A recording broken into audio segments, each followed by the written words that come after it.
deu ruim. Deu ruim para todo mundo, deu ruim para a União Europeia, deu ruim para os Estados Unidos. Aí, os Estados Unidos sentaram junto à OPEP, que é a Organização dos Países Exportadores de Petróleo, OPEP, a sigla é Organização Países Exportadores de Petróleo, OPEP, tentaram que eles aumentassem a produção de petróleo para que a Europa não dependesse da Rússia. Sabe o que aconteceu? A OPEP falou, não vamos aumentar a produção. Aí falaram, opa, peraí, nos pegaram desprevenidos. Os Estados Unidos tentaram uma parte do plano, que aí sim eu te diria, isso mudaria completamente o panorama. Essa ia ser, sabe quando você está jogando um xadrez e o cara de repente, pá, pegou a sua rainha, acabou com você não tem mais rainha, ferrou agora pra mim? Que era convidar a Finlândia e a Suécia para entrarem na OTAN. Isso, a Finlândia tem mais de 2.000 quilômetros de fronteira com a Rússia. A Finlândia fica também, mísseis na Finlândia ficariam a menos de 5 minutos de São Petersburgo, que é a maior cidade da Rússia.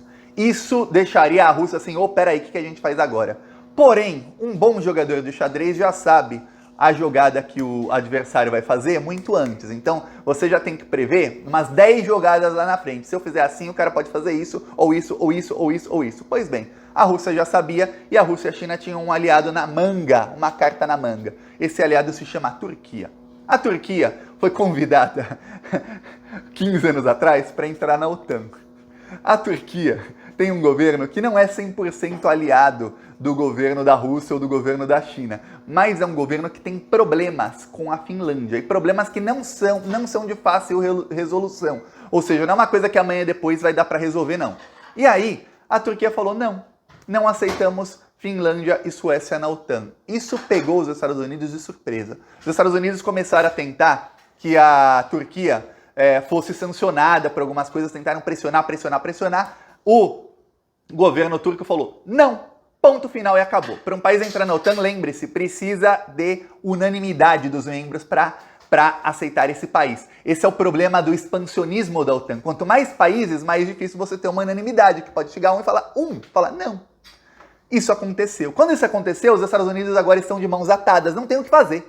Falaram, peraí, isso é o que ia fazer a gente ganhar aqui esse jogo, e agora a gente não consegue. O que a gente faz agora? Pois bem, enquanto isso tudo acontece, olha só, a Europa está cada vez mais afogada numa crise econômica sem precedentes. Veja bem, sem precedentes, porque eu vou te dizer, já houve crise econômica na Europa? Obviamente, não uma, não duas, várias crises econômicas. Porém, uma crise que foi causada pelos governos, assim, por uma coisa desse tipo, é a primeira vez na história.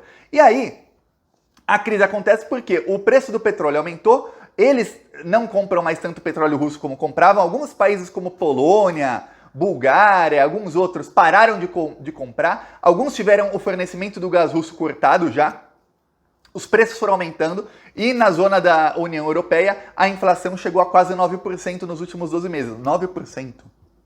Eu lembro até hoje da Miriam Leitão na Globo News falando da inflação galopante da Dilma de 5% ao ano. 5% no Brasil era inflação galopante. Eu lembro que na Europa, quando eu fui morar na Espanha, exatamente foi em 2012 quando a Miriam Leitão falou da inflação galopante de 5% da Dilma.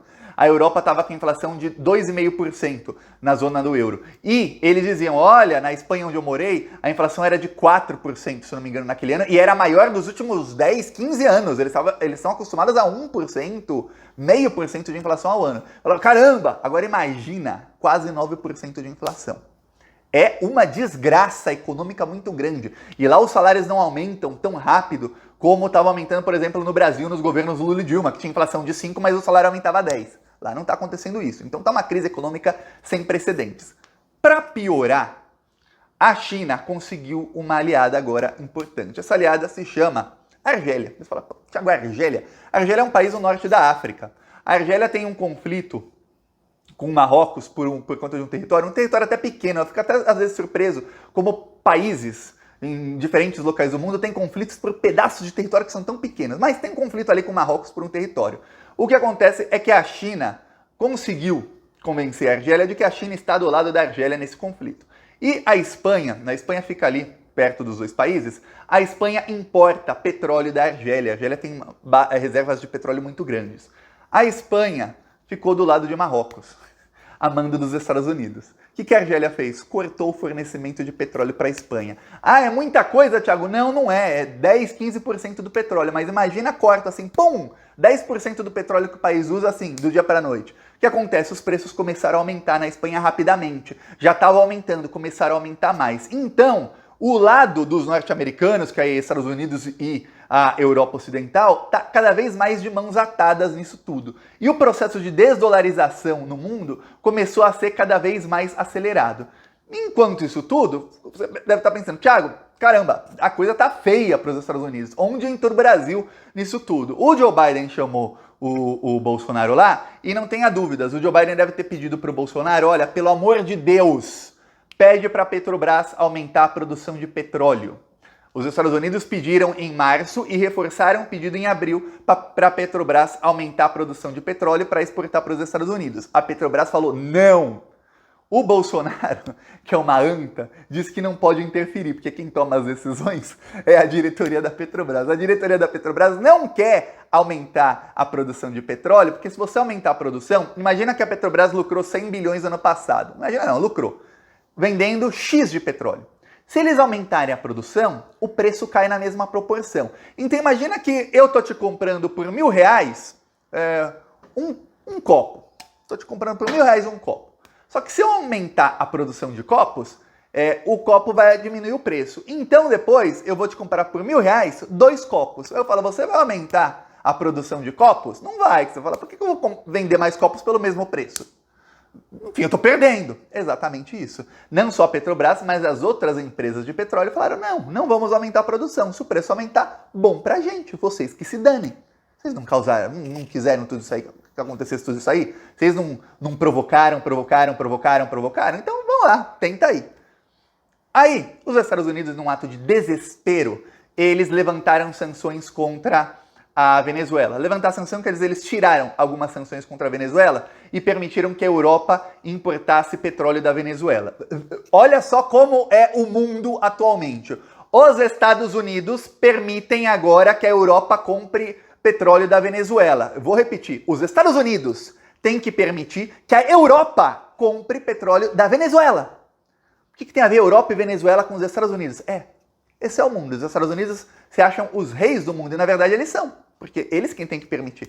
Eles permitiram tirar algumas sanções e a Venezuela já está vendendo petróleo para a Europa. Só que tem uma coisa, exatamente por conta do sucateamento que os Estados Unidos fizeram com a Venezuela, com todas as sanções e tudo mais, e as sanções foram piorando nos governos Trump, o que acontece? A Venezuela não pode aumentar a produção de petróleo do dia para a noite. E a Venezuela também não quer, porque a Venezuela sabe que durante o inverno europeu, o inverno no hemisfério norte, eles podem vender petróleo, sabe para quem? Para a China.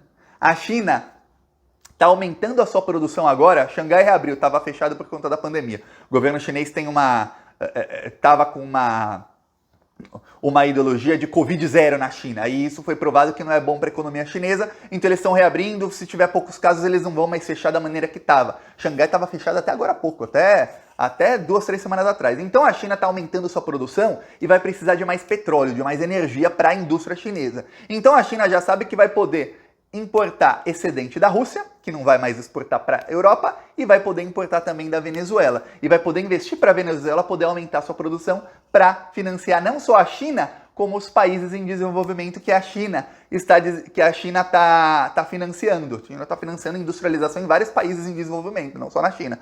E aí, o que acontece? A Venezuela e a Rússia, que tem muito petróleo, vão ser a matriz energética desses países todos em desenvolvimento. E os Estados Unidos ficam onde? Os Estados Unidos ficam chupando os dedos, porque o processo de desdolarização será cada vez mais rápido, porque a Venezuela, que até 10 anos atrás, se a Venezuela fosse vender petróleo para a China, seria vendido em dólares. Era cotado e pago em dólares. Muitas vezes pago em contas nos Estados Unidos. Tanto é que os Estados Unidos, eles apreenderam 30 bilhões de dólares da Venezuela, do governo venezuelano, que estão em bancos americanos. Roubaram, né?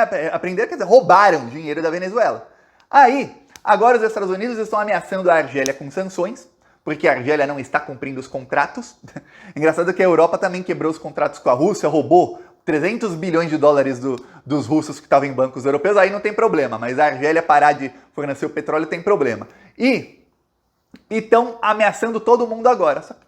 Não está dando, não vai adiantar nada. O processo de desdolarização, isso que eu falei 10 anos atrás, a Venezuela e a China se fossem comprar um petróleo do outro, seria em dólar. Agora não, agora vai ser em yuan, que é a moeda da China. Olha só o baita do tiro no pé que os Estados Unidos deram. Aí você pensa, caramba, Thiago, e agora? Os Estados Unidos vão preferir o Bolsonaro ou o Lula? É o que todo mundo deve estar pensando. Isso é uma incógnita. O xadrez, imagina um xadrez 4D. É isso o que está acontecendo. Essa a situação atual. Agora, a ver os próximos passos. Mas tem uma coisa, o império está caindo. O império está caindo. E eu vou falar. País por país, a China nunca deu golpe de Estado no Brasil. Os Estados Unidos já foram 2, viu? Falou.